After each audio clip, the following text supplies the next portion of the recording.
Okay, today let's prove the Cauchy's integral formula, first version.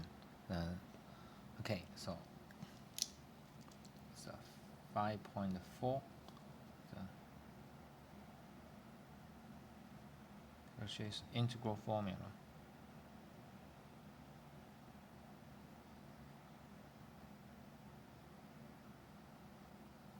First version.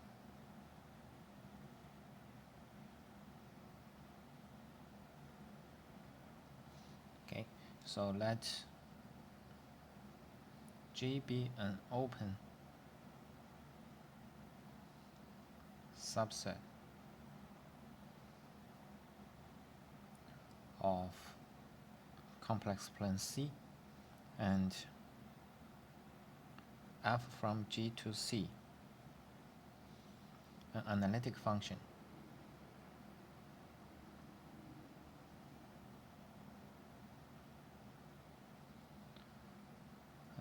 If gamma is a closed rectifiable curve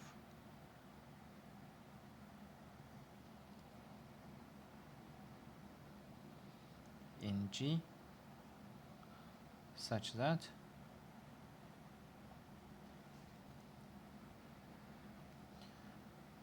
the winding number of gamma with respect to W is equal to 0 for all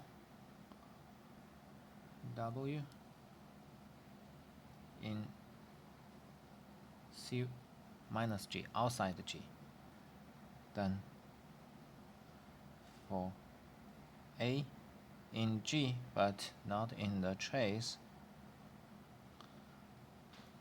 we have the winding number of gamma with respect to A times f of A is equal to 1 over 2 pi I, the integral along gamma f of z minus over z minus a dz. So this is the Cauchy's integral formula. Okay, so let's check. First, we check this left hand side, winding number of gamma with respect to A times Fa. Winding number, what is winding number? The winding number is integral along gamma 1 over z minus a dz. Okay, and then we multiply it by Fa. Fa is a constant with respect to z, so we can move Fa inside the integral.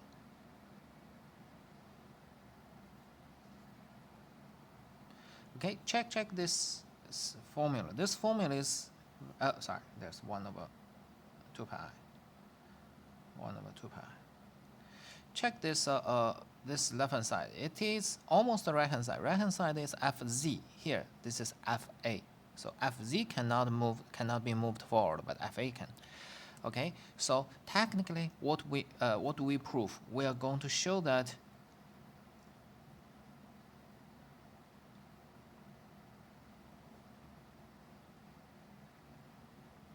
this integral is equal to 0. Well, of course, you multiply it by 1 over 2 pi I. Okay, so this is the equivalent result, and this is a reason we have the following construction. Okay, so let's see the proof. Okay, the proof. Define phi G cross G to C by phi ZW is equal to Fz minus Fw over Z minus W if Z is not equal to W, and phi ZZ is, you see here, you just let W approach, you let Z approach W or W approach Z, the same thing. You will get the derivative. That is the definition of the derivative. So we define phi ZZ as f prime of Z. And then we can see that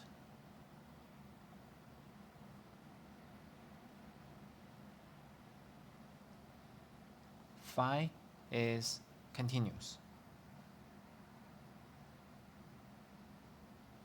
Phi is continuous. And when we fix W for each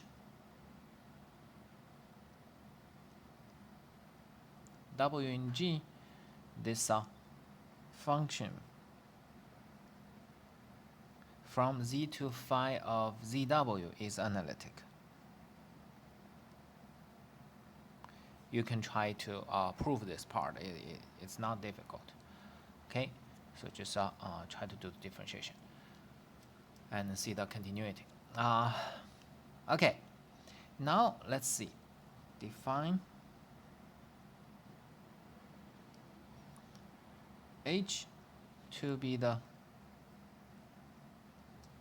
W in C such that the winding number of gamma with respect to W is equal to 0. Okay, so winding number of gamma with respect to W is equal to 0.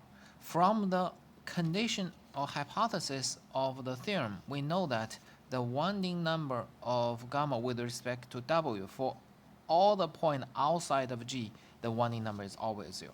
So this C minus G belongs to H. Is from the hypothesis, and also winding number is integer valued.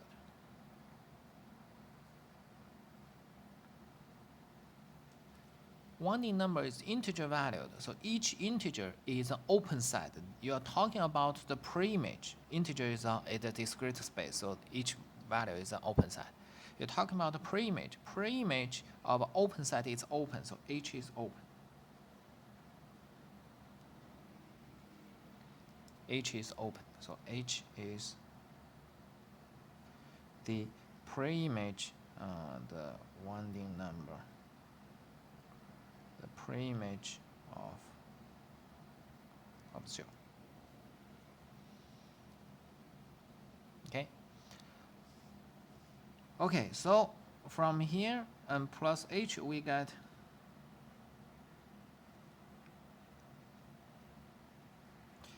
H union G is equal to C. H union G is equal to C. Okay.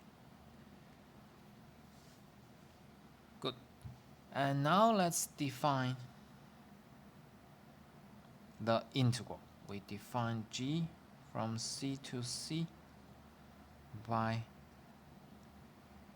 G of Z is equal to the integral phi Z W dW along gamma if Z belongs to G. And G of Z is equal to the integral of f of W over W minus Z dW if Z belongs to H. Z belongs to H. Okay.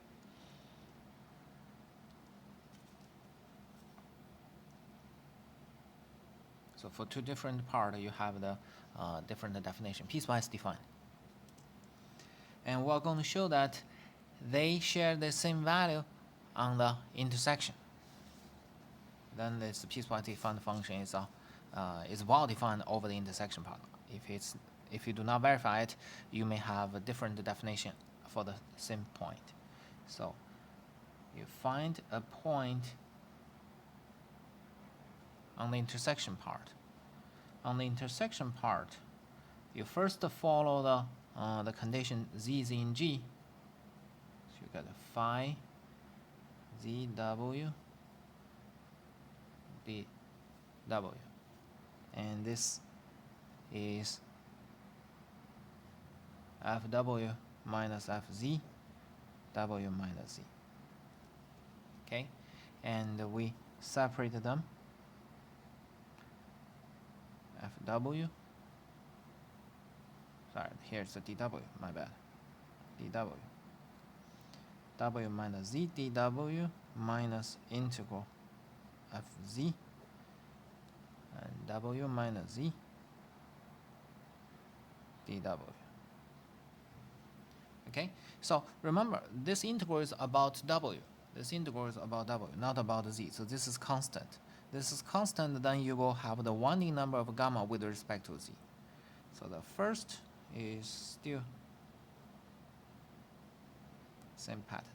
And second, you first move fz forward, then you have the winding number. And then n times 2 pi. There's a coefficient. Okay, so far we have this computation. And let's see, this place we use the definition z belongs to G. And here z belongs to H. If z belongs to H, the winding number is 0. So times all other numbers is 0. So it is equal to the,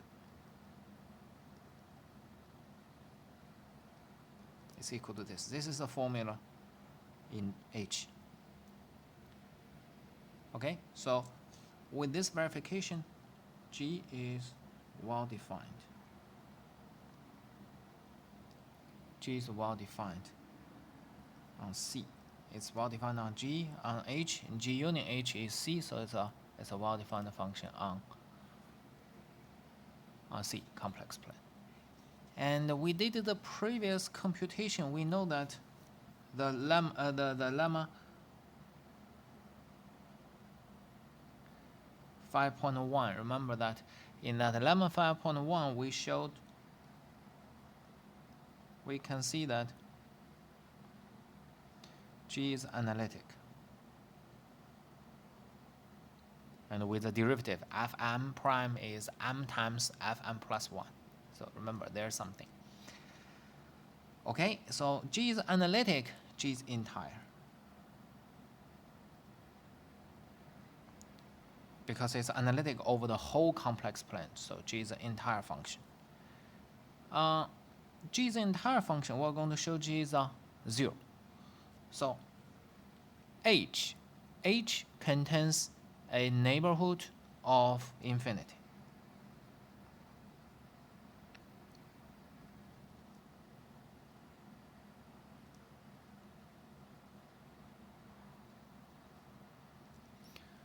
So H is outside of the G. It contains a neighborhood. It can be, so basically it just means when let's see here, when the base point is selected far away, the winding number is going to be 0 technically. Okay, so we're going to use that property. F is bounded.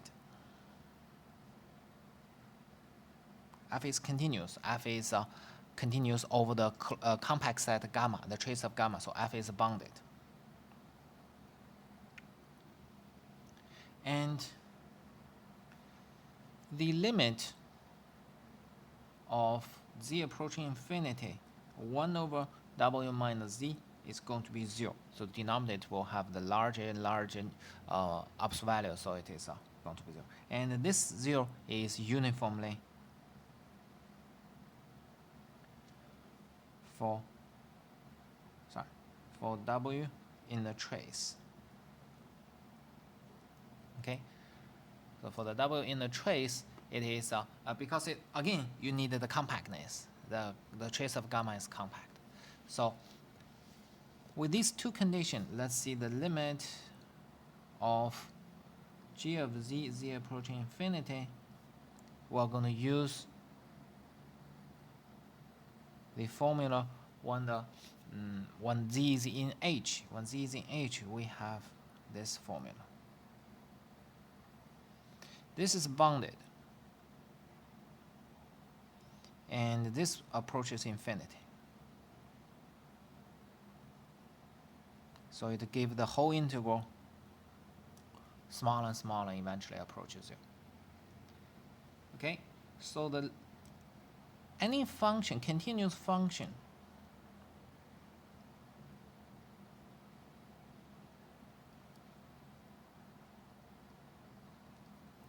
with the limit g of t approaching infinity is equal to 0.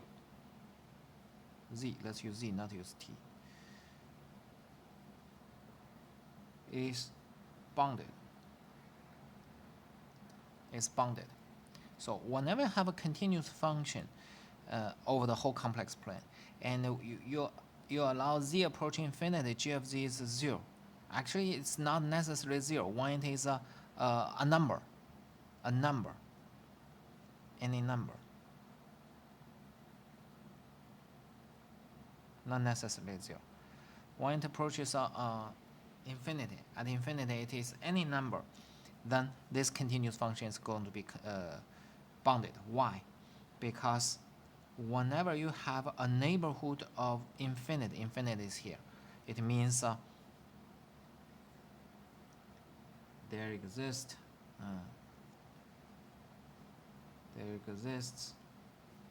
an r greater than 0 such that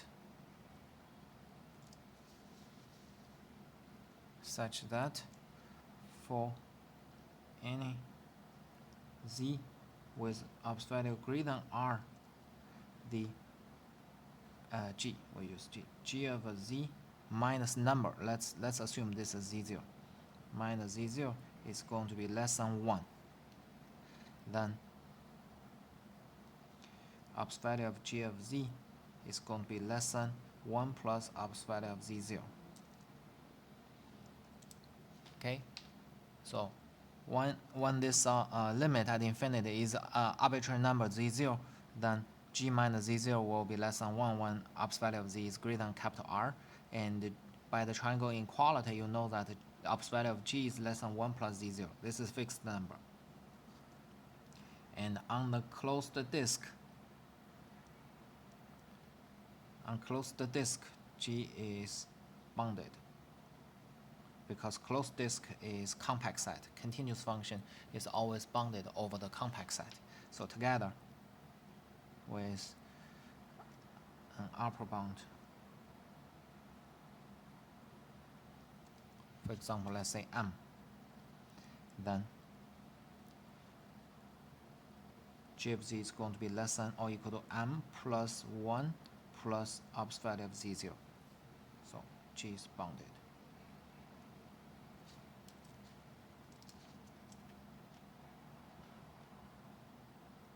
This is a general result. It's not just for 0.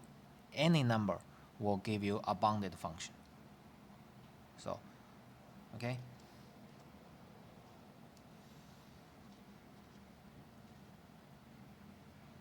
So whenever I have a continuous function, once it has a limit at infinity as a number, then this continuous function is going to be a bounded function.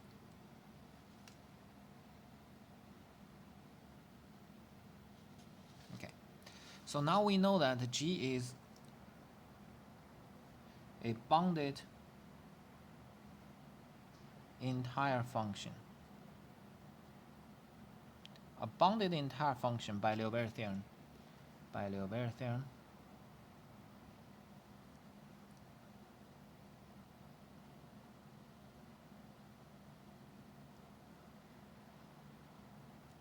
We get g is a constant. And because it approaches 0, g is constant 0. G is constant 0. Well, remember that we have the integral fz minus fa, z minus a, dz over gamma. And this will give us the result. Let's see. This is exactly what we expect before we make the proof. Okay? So there are several points. We didn't expand it. One point, phi is continuous and differentiable. Where? Sorry. Let me see. Analytic, yeah. So there are several points. So you need to understand it or prove it by yourself. So this is a one point.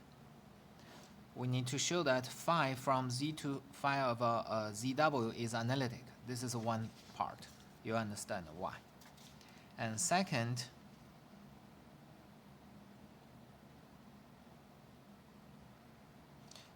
you need to, no, this one is okay.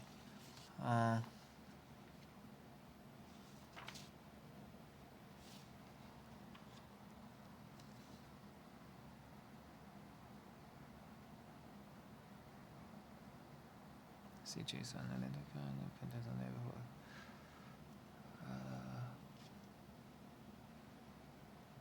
Second, you need to understand why H contains a neighborhood of infinity. This part. H contains a neighborhood of infinity. So these two parts, you figured out why they are the correct. And this depends on the theorem 4.4. You check that and understand. If we don't, we have problem and we go back to it. Okay? Okay, so after the theorem, we see that every analytic function has this integral formula, integral expression. And this is advantage. In many of the following computations, we will use this integral representation. And in this first addition, we have one closed rectifiable curve. It's not just, the number one is not important. So we immediately get the second version, Cauchy's integral formula. Second version.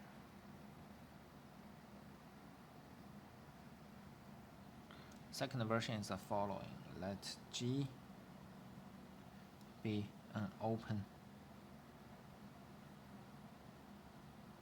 subset of C, and f from G to C, an analytic function.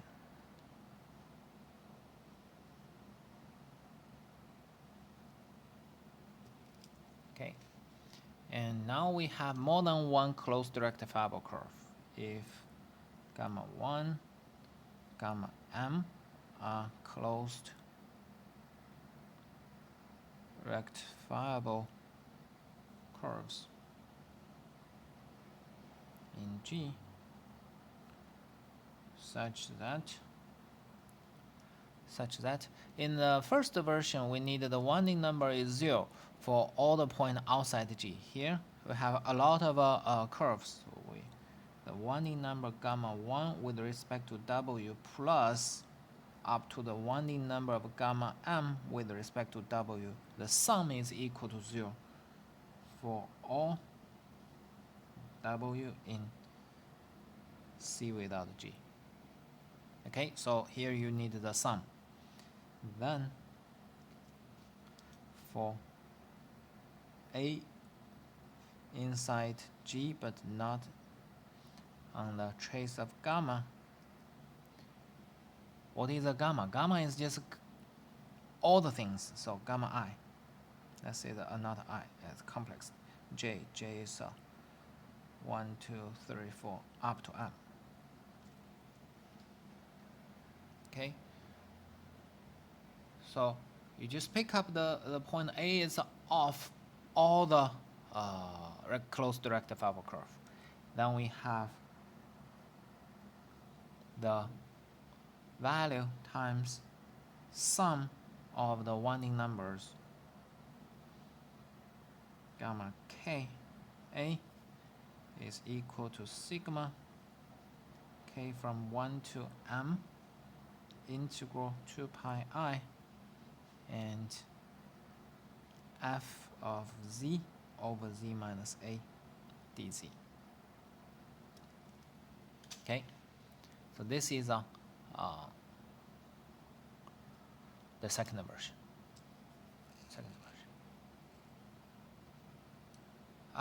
The proof is almost identical to the proof of 5.4, the previous theorem. The only thing is that you're going to define H to be the point so that the sum of the winding numbers is equal to 0.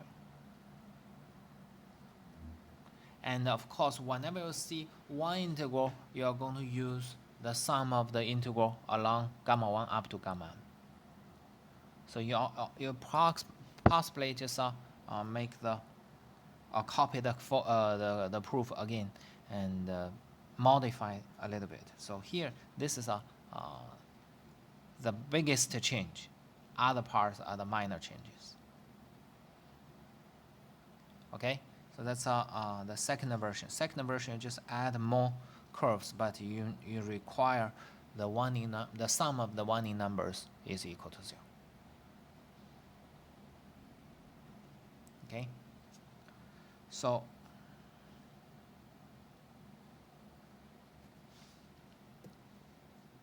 let's see the next. 5.7. You see here the integral formula.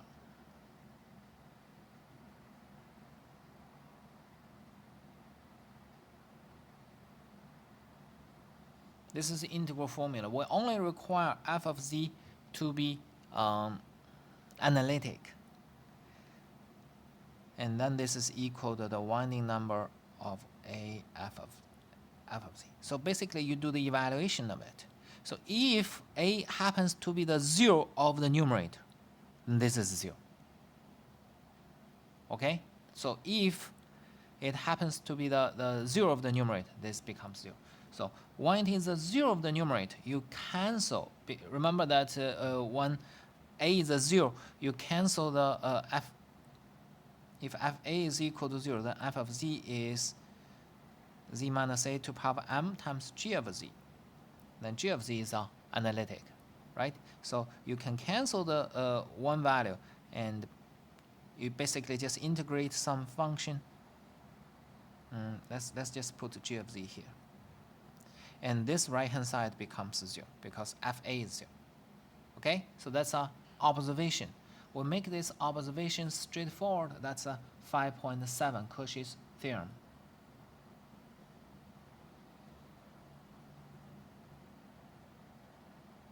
The first version.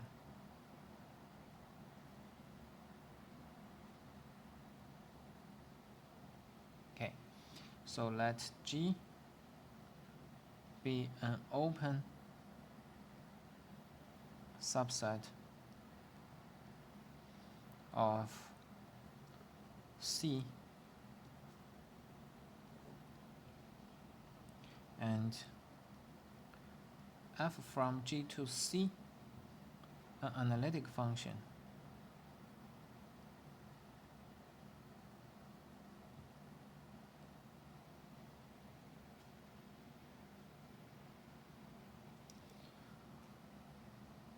if gamma 1, gamma m are closed rectifiable curves in G such that the winding number, sum of the winding numbers is equal to 0 for all W in C but not in G. Then the sum from 1 to m integral f along gamma k is equal to 0. Let's do the proof. Okay. The proof is like what we did. So when we have this function f,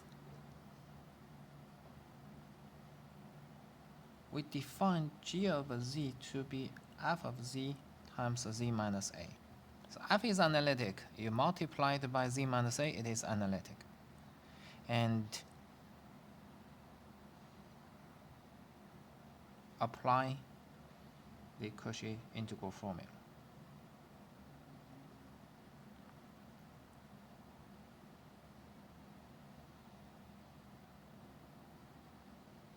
We apply Cauchy integral formula for G. So we have 1 over 2 pi I integral along gamma k, sigma k from 1 to m, g over z minus a dz is equal to sigma n gamma k with respect to a, k from 1 to m, and g over a. And g of a is 0, so it's equal to 0. And this g of z over a, this is exactly the sigma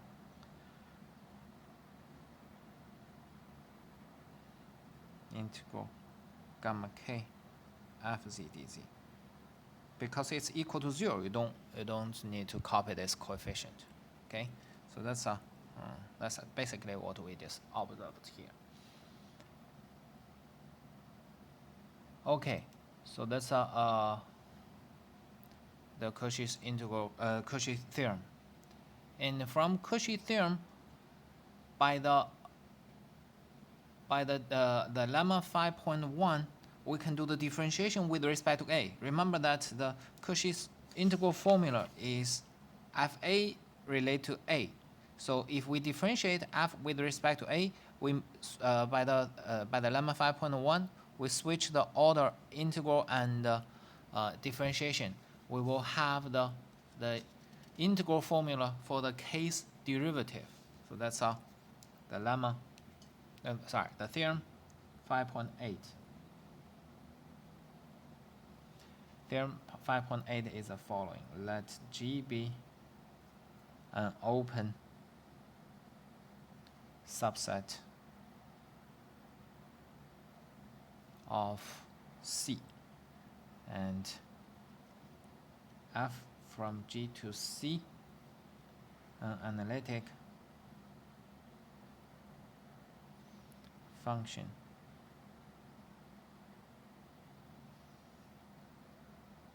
if gamma 1, gamma m are closed rectifiable curves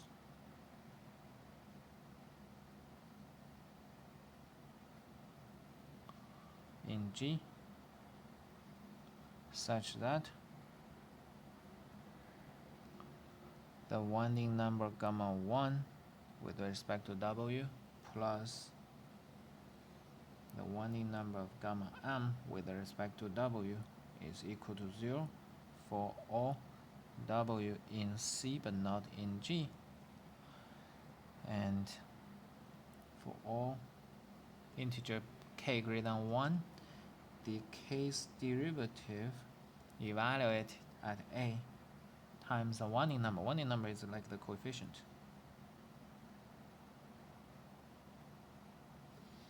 It is equal to k factorial, the sigma k from 1 to m, 1 over 2 pi I integral gamma k and fz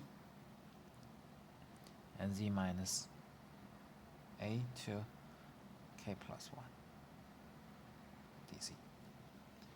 Okay, so this is the theorem. So you just basically apply the lemma 5.1.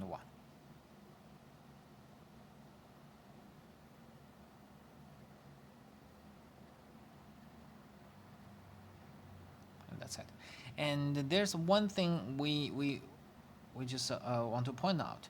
Remember here, the a is in the denominator. We differentiate with respect to a. So the a has a power minus 1, minus 2, minus 3. There's a negative sign.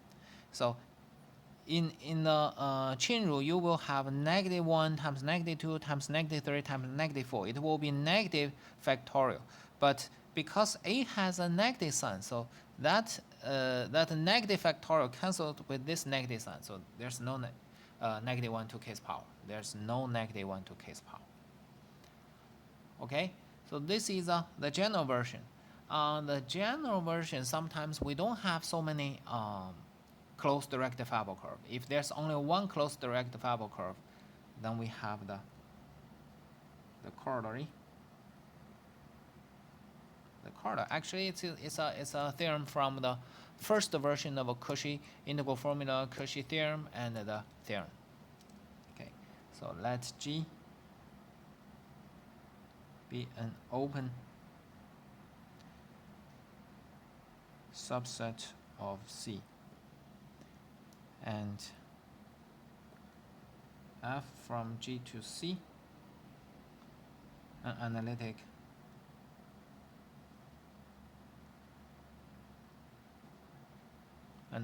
function. If gamma is a closed rectifiable curve in G such that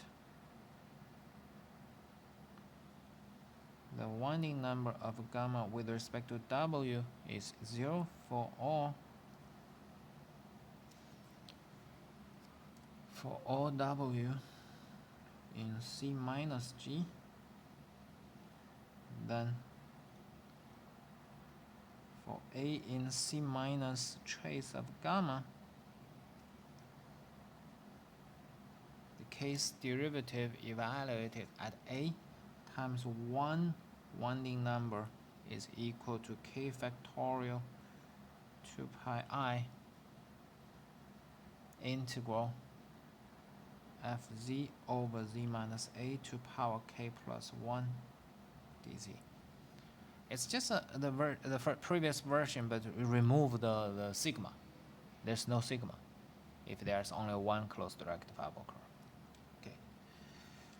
So for all the, so this is a derivative. The integral formula for the derivative. So the Cauchy integral formula is about the analytic function, and then we have the integral formula for the case derivative analytic function, and we have the Cauchy theorem. The Cauchy theorem says if you have an analytic function, the integral along the closed rectifiable curve is always 0. I mean, we have some condition about the curves. The winding number must be 0, or the sum of the winding number must be 0 for all the base point outside the G. Now, all the analytic function so that the integral is 0. So we want to ask, is there any other functions with a similar property? Like, for example, it is not analytic, but the integral along the closed rectifiable curve is also always 0.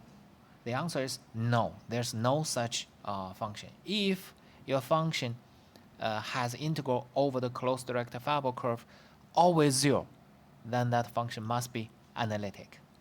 Okay, so that's the next important theorem, the Moreira theorem. And before the Moreira theorem, we have a concept.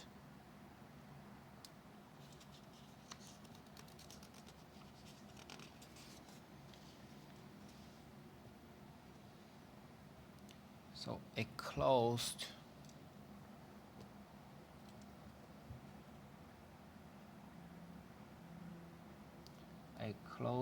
path T is said to be triangular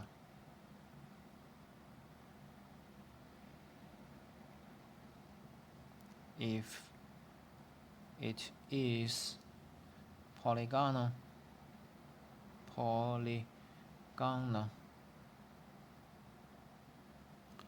if it is polygonal and has 3 sides. So it's just like this. Just a triangle. Okay, so Moreira theorem 5.10 says Moreira's theorem. Let G be a region, and let F from G to C be a continuous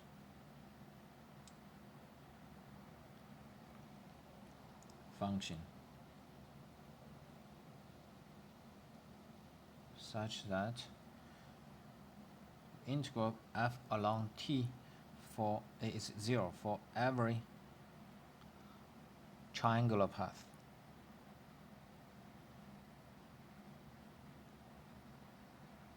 Path t in G.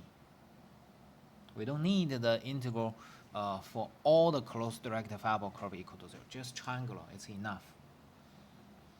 Then f is analytic in G. F is analytic in G. Okay, so to prove the analyticity, prove the differentiability, we only need a neighborhood. We only need a neighborhood. So first we assume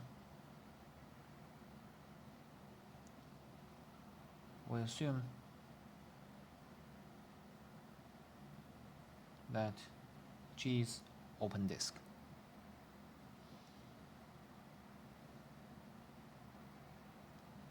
Because differentiability is a local information. Okay, so we assume G is an open disk. We prove that G has a primitive. F not G. F has a antiderivative, a primitive.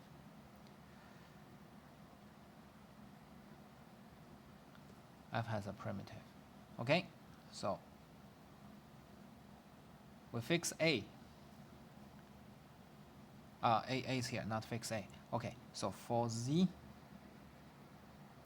in G, we define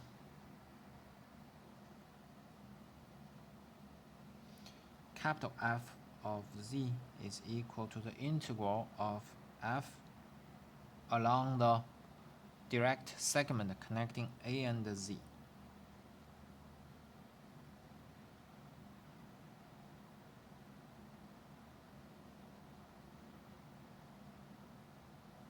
Okay, so this is a straight segment. We define the let's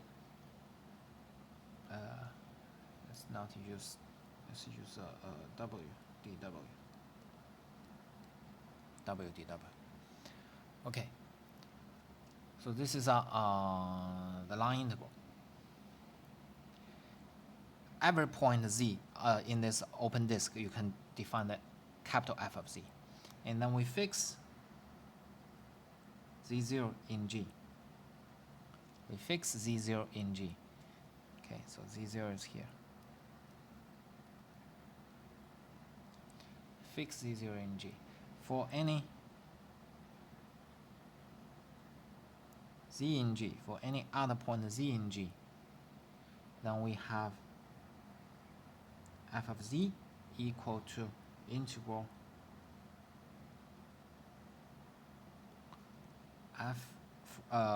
the integral of F along A to Z0 plus the integral of F along Z0 to Z. Why? You see here, from A to Z0 it's like this. Z0 to Z is like this.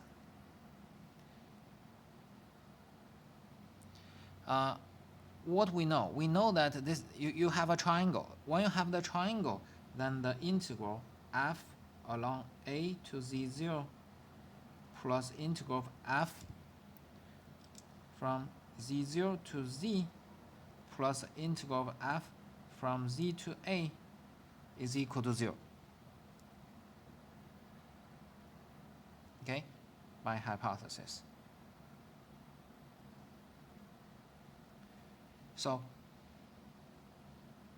integral of F from A to Z is negative integral of F from Z to A. We change the direction, we get a negative sign. And you move this right to the right side, you get the negative sign. So that's why you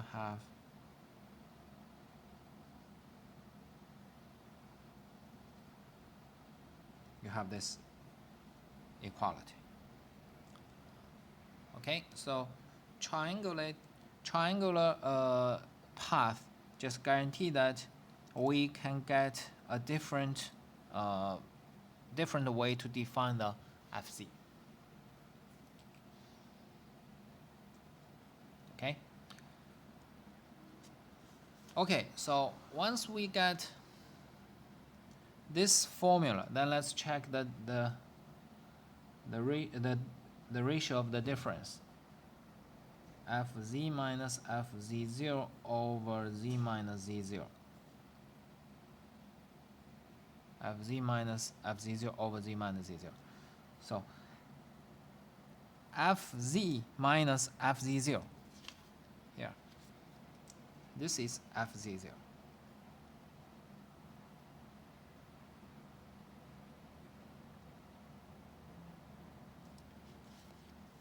Fz by definition is the integral from a to z0 here. From a to z0. So that's Fz0. So after difference, you get the numerator is just integral of f along z0 and z.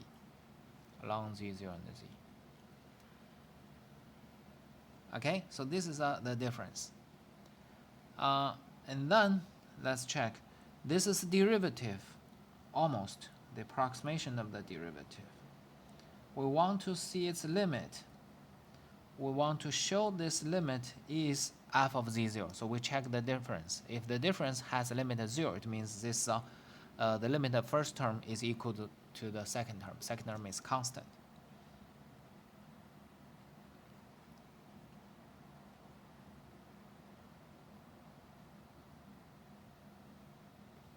Okay, and f of z0 is a constant, so we just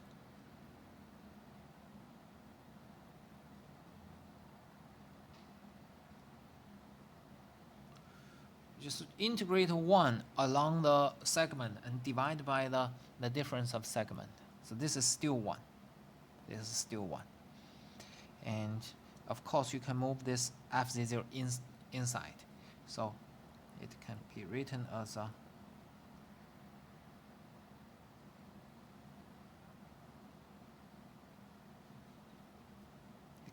like this. Okay. Very good. And then we put ops value.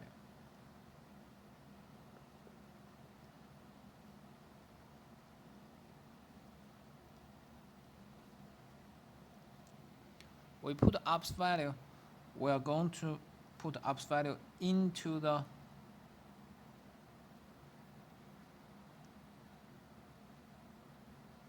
integral.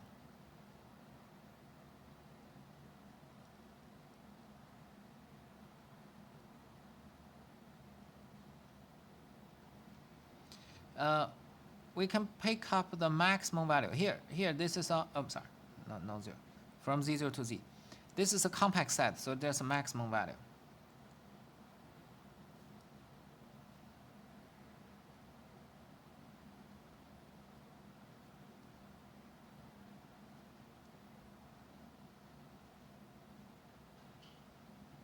And then times 1 over z minus z0, and this is a product.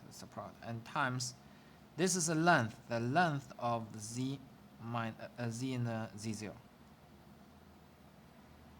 The length of z in the z0. Well, the length of z in z0 is exactly this z minus z0 ops value. So these are cancelled. So it is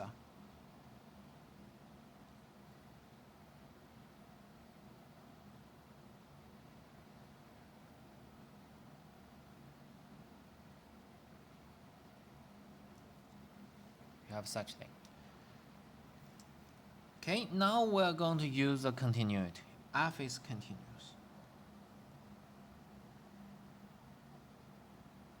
F is continuous. Then when z approaches z0, this maximum value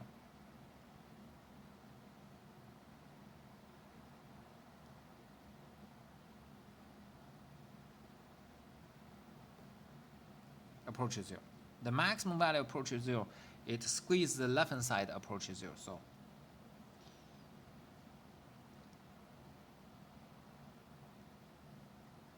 So we get capital F prime of Z0 is equal to the little f of Z0. Okay, so that's the proof. We show that capital F is a primitive of little f, and little f is continuous. Capital F has a continuous derivative, so capital F is analytic. Whenever capital F is analytic, capital F is infinitely differentiable.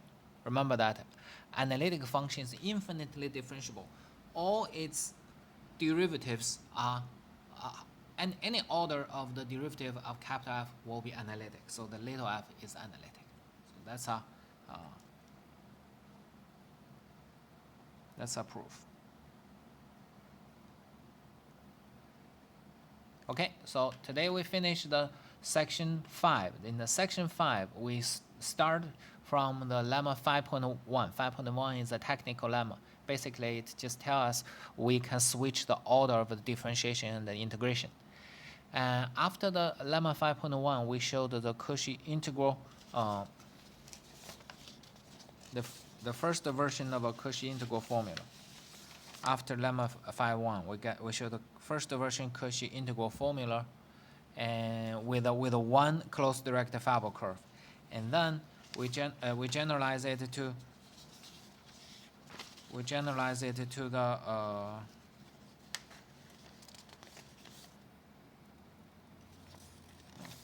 here, the second version of a Cauchy integral formula. The second version, with the Cauchy integral formula, we can have the Cauchy theorem.